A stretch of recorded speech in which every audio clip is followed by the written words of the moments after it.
Something like this affects a lot of people. First, eliminate the source. We apologize that this incident occurred. If we can't grow anything, we can't pay anything. They've known about this. The state has known about this.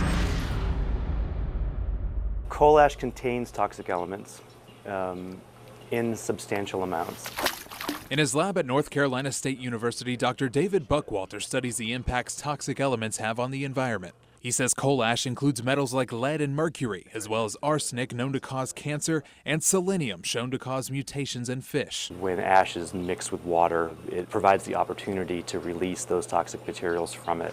And it's something riverkeepers have been fighting for years. It's a huge problem, and it's one that has been neglected for a long time. Coal ash is the biggest contributor to water pollution in the country. Duke Energy has nearly 3 dozen coal ash ponds. All of them sit right next to a river or lake. Literally, you could throw a rock from the Neuse River and land it on top of the coal ash. And all of them are leaking.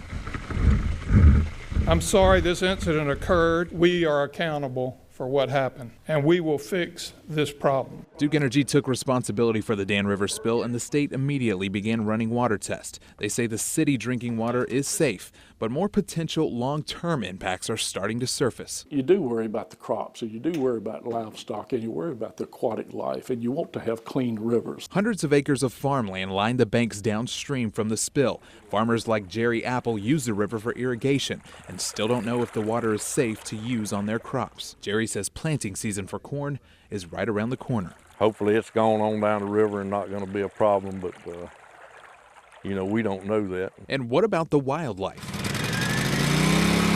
We rode along with Diener as they collected dozens of fish from the Carr Reservoir for monitoring.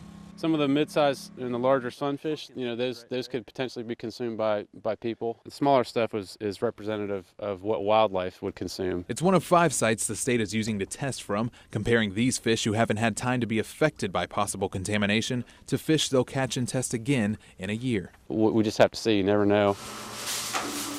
In the lab, the fish are classified, sorted, and weighed. 471 grams. They're then filleted or blended and tested for any metals that may be found in coal ash, metals that experts say could stay in the river forever.